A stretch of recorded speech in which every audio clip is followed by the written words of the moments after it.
The National Health Department has confirmed that the cholera death toll now stands at 43 and the death toll about a month ago stood at 37. A total of 193 cholera cases have been confirmed out of 1,045 suspected cholera cases since the outbreak in South Africa.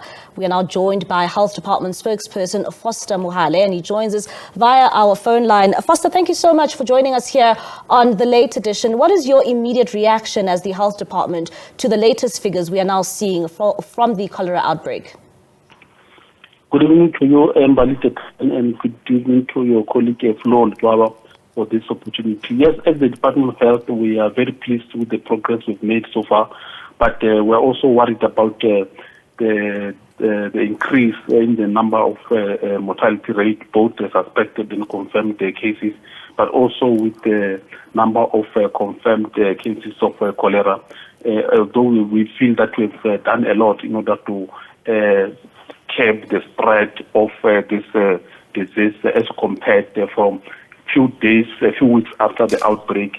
The rate of infection and mortality rate was very high, but for the past few weeks, the numbers has significantly declined.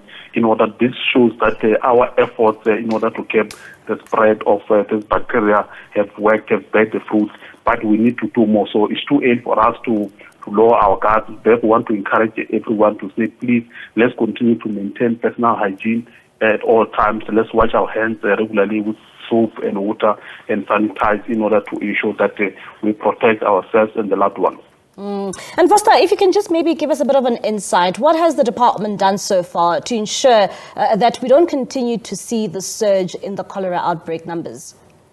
Yeah, number one, some of the interventions include the establishment of what we call a field hospital or treatment center in Kanana, which is one of the communities around Hammanskraal. Kanana, which is the epicenter of most of the cases in Hammanskraal, they come from a community called Kanana. So since we established that field hospital or a field treatment center, we've seen a lot of people presenting themselves on time, because what we've noticed before this, we've realized that the majority of people who come from this area, they present themselves very late at Jubilee Hospital. That shows that we needed to take the services closer to where they come from. So the people were coming in numbers, so we're able to identify and detect those who suffer severe complications from this bacteria. So we believe that assisted a lot. But secondly, with our efforts working together with the organizations like your UNICEF and others, we managed to distribute what we call the hygiene packs to the targeted families, especially where they had the family members who tested positive, in order to ensure that they maintain hygiene at all times, but also through our awareness campaigns in targeted areas, because we have to up our game as far as public health education, in order to educate our people, in order to make well-informed health choices, in order to protect themselves. So that we believe that it assisted our efforts in order to ensure that at the end of the day we make a significant impact. But we still believe that more things needs to be done, because we say one death is too many. So we want to arrive at a situation where we don't report even a single extra death. So we believe that we can do more only if other stakeholders at the community level, people can adhere to our message when we say, please don't eat before you wash your hands.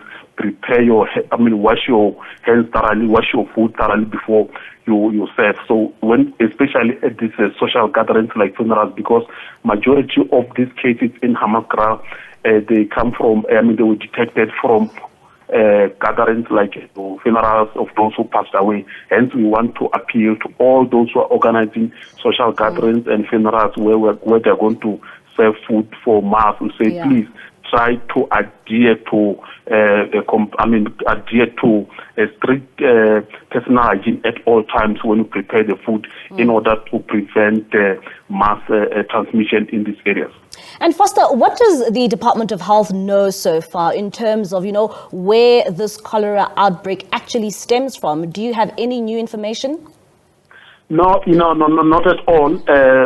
But for now, we said, and we indicated even in our statement, because whether we find the source of this cholera outbreak or not, that will not prevent the person-to-person transmission, because what we are currently dealing with is not imported cases, it's person-to-person transmission. Just like a majority, for example, all the cases that were detected in Limpopo, they had the travel history to Hammaskral. Majority of them that attended the funeral at Hammaskral, just like Northwest, just like in Mpumalanga. So that shows that we are here, we are no longer dealing with imported cases, we are dealing with person-to-person transmission. So whether we find the source or not, that will not entirely stop the person-to-person transmission. But that does not mean we are not going to continue with our efforts to find out what could be the cause of the source of this outbreak, so that we are able to prevent the further transmission.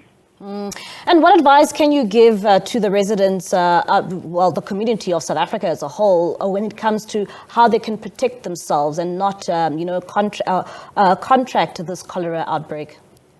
Our advice is not only meant for people, to areas where this outbreak, but for the entire country, because the diseases like cholera have got no boundaries. They can be imported from one area to another, from Hammaskral to Cape Town, within a period of 24 hours. So we want to appeal to the general public to say, please try by all means to protect yourself, exercise personal hygiene at all times. As you go to the bathroom, when you come out, please try to wash your hands. As you shake hands, before you eat food, try to make sure that you wash your hands thoroughly with soap and water or sanitizer, because sanitizer was not only meant for COVID, but we can still try to protect ourselves against bacteria and other viruses and germs through using the sanitizer. So we say we can be able to protect ourselves. So we say we appeal to the general public to say, please, let's try to ensure that even during special gatherings and funerals, let's try to ensure that we exercise personal hygiene at all times. All right, Foster Mohale, thank you so much for your time. That is Foster Mohale, the spokesperson for the Department of Health.